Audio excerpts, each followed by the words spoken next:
Bonjour à tous, bienvenue le sommet de cette première session d'information.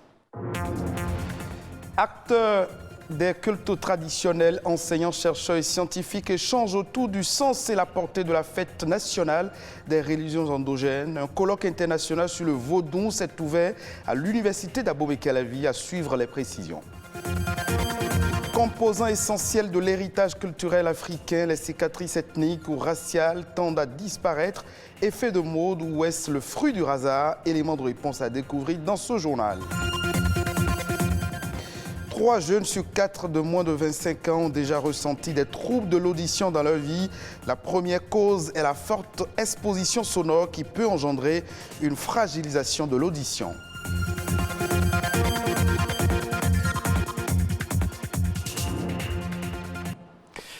10 janvier et après, cette thématique réunit chaque année, et ce depuis 3 ans, chercheurs et acteurs du monde culturel et cultuel du Bénin et ailleurs. Cette année encore, l'université d'Abomey-Calavi ouvre ses portes aux scientifiques internationaux. Thème retenu, le vaudou dans un monde en mutation, de la prétention cartésienne à la rationalité mantique. De quoi retourne cette thématique? Rodrigue Babagüeto et Wenceslas Sawaimon ont assisté à la conférence inaugurale. Voici leur reportage. Le vaudou, les religions endogènes de façon générale n'ont jamais eu de droit de jour de commémoration, comme vous le savez. Jusqu'en 1993, il n'y en a pas eu. Et aucun autre pays dans le monde ne célèbre ces religions traditionnelles à une date précise, à part le Bénin. 10 janvier, les gens font quelques tam-tams et on n'arrive pas à comprendre ce que c'est que le vaudou. 10 janvier et après. Pour donner une explication véritable du vaudou, une génération de penseurs-chercheurs explore ce champ de connaissances situé entre le visible et l'invisible, avec pour objectif d'unir l'enseignement supérieur à la pensée du vaudou. On a voilé pendant longtemps l'image du vaudou par la colonisation et nous avons le devoir de restituer la vérité. Ce n'est pas venir faire du fétichisme ou bien du non, mais nous allons exploiter tout ce que nous avons comme recette dans le couvent. Ici, têtes couronnées, acteurs du monde universitaire et étudiants sont réunis pour 3 jours dans le but de mener des réflexions sur la rationalité mantique du vaudou. Pour nous, il faut sortir de l'impuissance intellectuelle d'abord. Et c'est ça le vaudou que nous avons pris comme, si vous voulez, le paradigme par excellence pour sécréter une vision. C'est ça le sens de la rationalité mantique parce que, en fait, en termes de raisonnement, vous voyez, il y a eu une architecturation de l'environnement par les vaudous. Les traditions pour eux de trouver des solutions aux problèmes d'une société. À la fin, les conclusions sont unanimes. Le vaudou doit se mettre au pas des transformations. Comme l'a dit Héraclite d'Éphèse, rien n'est statique, tout est dynamique. Donc il faudra suivre cette dynamique-là en réadaptant chaque fois la réalité vaudou. Que la culture vaudou accompagne toujours cette mutation. Parce que sans ça, on ne peut pas être nous-mêmes. Notre identité culturelle est là. Après le colloque, il y aura les actes de colloque. Ça veut dire que nous allons consigner tout ceci dans un document exploitable. Et ça va relancer maintenant la recherche dans plusieurs domaines concernant le vaudou, chacun dans son secteur. Le vaudou part donc pour avoir de meilleurs jours au Bénin, avec pour socle l'enseignement supérieur. Autrefois symbole d'appartenance à une tribu, les cicatrices ethniques ou raciales ont représenté à travers l'histoire un tissu capital de la culture noire africaine. Aujourd'hui, la pratique disparaît peu à peu des habitudes. Bon nombre de jeunes n'en portent plus et chez certaines personnes âgées, elles se confondent aux rides des paupières. Pourtant, les cicatrices raciales sont une carte d'identité. Lucrèce Amouzoui et Alessandra Diotan se sont intéressés au sujet. Justin Nata est cadre de l'administration béninoise. Natif de l'ère culturelle Otamari dans le nord Bénin, il arbore fièrement ses cicatrices en forme de scarification et qui balaie tout son visage. Chez les bêta-maribè, les cicatrices s'appliquaient sur le visage entre 2 ans et 3 ans. Ces traits dessinés sur le visage de l'individu et propres à chaque communauté renseignent à première vue sur ses origines. Les cicatrices raciales, encore appelées scarifications ethniques, sont des marques permettant d'identifier les membres d'un clan, la croyance en une divinité. Elles sont aussi quelquefois symboles du franchissement d'une étape de la vie sociale. C'est des incisions qu'on peut faire sur le visage, sur le corps. Et là, ça se pratique à l'aide des pierres, les tessons de bouteilles. On peut utiliser aussi un couteau pour le faire. On ne le fait pas simplement. C'est par rapport à la culture, par rapport à la religion. Donc c'est un signe identitaire. Et selon l'horizontalité ou la verticalité de ces cicatrices, cela permet de dire il est de tel clan ou de tel autre clan. Vous voyez, certaines collectivités ou certains groupes socioculturels s'arrangent avec les divinités pour ne pas faire ces cicatrices-là. D'autres ne le font plus du tout parce qu'ils veulent être collés à la modernité. Voilà qui pose le problème actuel de la disparition progressive de la pratique des cicatrices ethniques qui, quoique présentant des avantages, exposent également à certains risques. Les avantages, par exemple, si vous rencontrez quelqu'un qui porte cette cicatrice alors que quelqu'un qui portait cette cicatrice vous a fait du bien, en signe de reconnaissance, vous allez bien accueillir cette personne-là. Mais si malheureusement, c'est que quelqu'un qui porte une cicatrice pareille, vous avez fait le mal et que vous rencontrez quelqu'un qui en porte, vous voyez, l'esprit de vengeance, vous voyez, moi par exemple, quand je passe, on m'identifie aussitôt. On dit, ben, vous êtes de la Takora.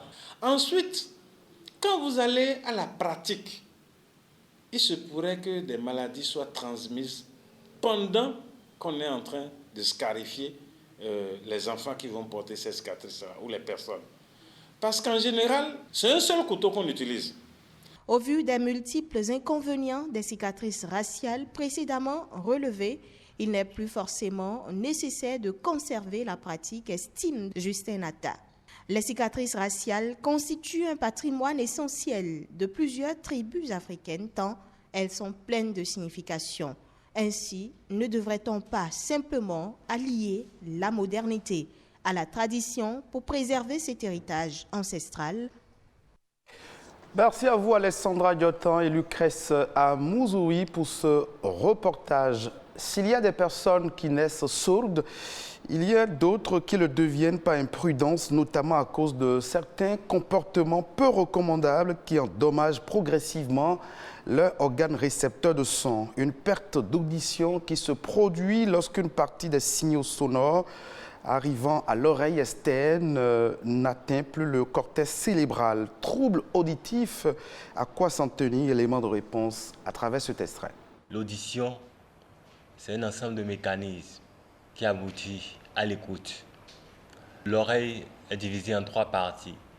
L'oreille externe, l'oreille moyenne et l'oreille interne. Les troubles auditifs résultent donc d'une atteinte de l'une ou l'autre de ces différentes structures. Les troubles auditifs vont aller soit de la baisse de l'audition, qu'on appelle une hypoacousie, à la perte de l'audition, qu'on appelle la surdité. En général, en fait, les troubles auditifs sont liés au traumatisme sonore. Donc l'usage abusif des écouteurs, tout le temps écouter la musique à un volume très élevé, surtout lorsqu'on écoute un son préféré. Il y a une cible particulière, notamment les professionnels du son, donc ceux qui travaillent dans les milieux où il y a trop de bruit, tels que la menuiserie, les menuisiers sont plus exposés, ceux qui travaillent dans les discothèques. Donc, ce que nous avons l'habitude de faire, c'est de réaliser une audiométrie tonale qui va tracer un audiogramme. Et de là, si la personne est éligible à la prothèse auditive va l'aider à mieux entendre pour une vie sociale acceptable. Dans le cas contraire, puisqu'il arrive des moments donnés où la surdité est très profonde, c'est-à-dire la personne perd pratiquement la totalité de son audition, là on ne peut rien faire. En bref et en image, d'autres informations au plan national dans cette édition. C'est dans la Nation en bref que je vous invite à suivre.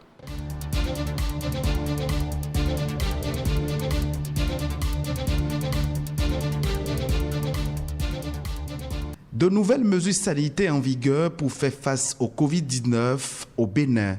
Elles concernent les voyageurs à l'arrivée et au départ de Cotonou.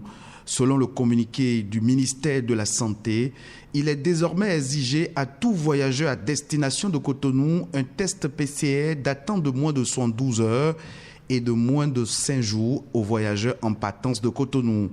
Les équipes de police et de santé au sol vont procéder à la vérification systématique des résultats des tests PCR de tous les voyageurs. Le gouvernement décide du report des travaux relatifs à la construction de l'aéroport de Glodjibé. Il était l'un des projets phares du gouvernement de Patrice Talon, mais il fait désormais partie des projets moins prioritaires. Il est incertain de voir sortir de terre cette vaste infrastructure de plus de 300 milliards de francs CFA avant la fin du règne de Patrice Talon en 2026. La raison principale, selon Wilfried Rumbidji, porte-parole du gouvernement, est la pandémie de coronavirus. Aussi fait-il remarquer que le transport aérien est l'un des secteurs les plus touchés par la Covid-19. Wilfried Rumbidji a notifié que la pandémie a changé la vision du gouvernement.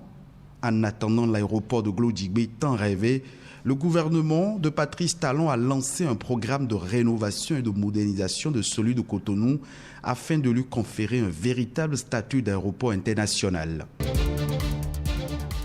Et de bonnes perspectives s'annoncent pour le sport béninois. Le programme d'action du gouvernement pour le second quinquennat y consacre plusieurs projets. Le gouvernement ambitionne de réhabiliter les stades et d'en construire d'autres, notamment à Parakou, dans le nord du Bénin. Les stades Charles de Gaulle et René Plevet de Cotonou seront entièrement réhabilités. Outre ces infrastructures, le gouvernement prévoit aussi de construire une académie de football de jeunes filles à Lokossa. Mieux, l'exécutif envisage de construire une académie de tennis. Il compte aussi reconstruire les infrastructures de l'UNAFRICA, réhabiliter intégralement le pavillon du Hall des Arts et construire une aréna moderne de basketball à Kouhounou.